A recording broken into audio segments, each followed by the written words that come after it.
start of this one, what I wanted to do is actually see what WordPress actually talks about posts versus pages.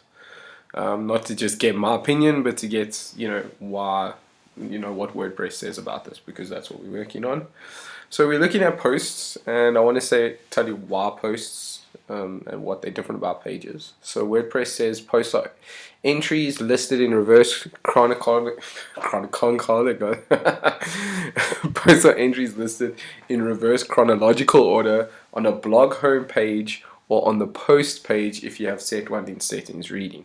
Okay, that you don't need to worry about the rest. And pages are static and not listed by date. Pages do not use tags or categories, and about page is a classic example. So pretty much from my thing, pages are static. You put them as a link into your menus, whereas blog posts you don't put into links as menus.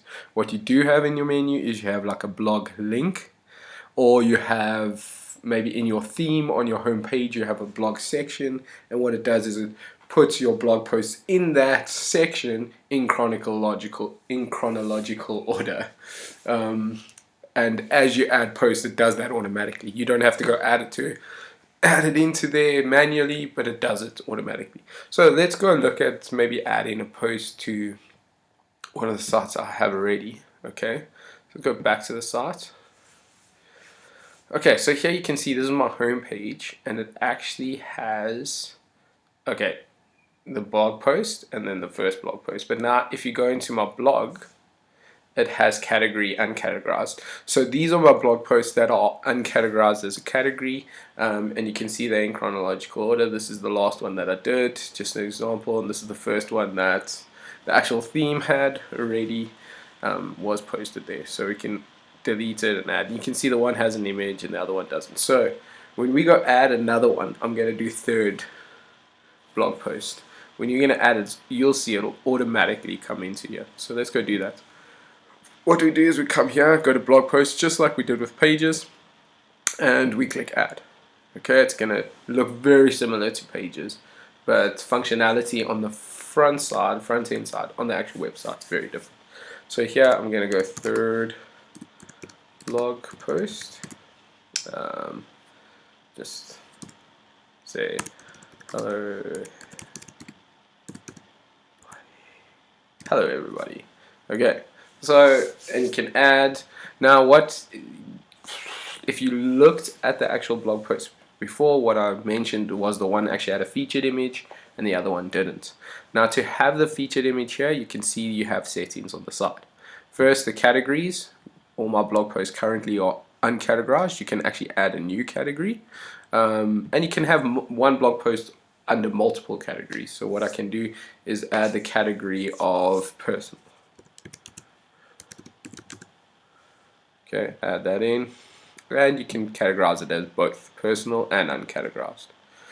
So in different places on your website you can actually put different blog posts, or you can not show any at all depending on what you categorize about, and your tags. Your tags works very similar to how you would if you've done YouTube videos, if you've done, what else tags? Twitter, for instance. If you tag it, you can put a whole bunch of tags in there, and someone can actually search and find those tags. So here, use tags to associate more specific keywords with your post. Okay, and then if you want a featured image, you can go set featured image. So add that one, featured image. So now that's my featured image. So that will be, or I'll show you soon. And sharing. We can show the sharing button, show like buttons, those kind of things, and you can change the format to whatever you want it to be if you want to add. But I'll let you guys fiddle with those. I just want to keep this as simple as possible. And here's really cool where the set the date and time comes in handy, especially with blog posts. If you're blogging regularly, you can sort of like spend a Saturday or whatever writing a whole bunch of posts, and then publish them throughout the week instead of publish them all at once. I don't suggest that you publish more than one blog post a day, unless you're doing one in the morning, one in the afternoon, and that's how your readers are used to. But especially if you have like a chunk of 5, don't post them all at once. Maybe set date and time to, one every day. Is a really good way to go. Okay, so let's go publish. Let's save quick. So now what you can do is you can actually preview just that blog, and that's just that blog post. Okay, there's my featured image, comes nice as a banner on the top. Or what you can do, which I keep forgetting, is that you can go to the actual site. You can see here, this is my homepage automatically set up to show the blog posts, but not all themes have that way. So if you go to blog, yeah, you can see uncategorized. There's the image, there's the thing, and there's my second blog post that didn't have an image in it, just to give you a bit of an example. So that's pretty much what you can do with posts. Now there are other things you can add with them, but I'm going to keep this simple and you can figure out the rest from there. Thanks for watching. In the next one, I'm going to look at plugins.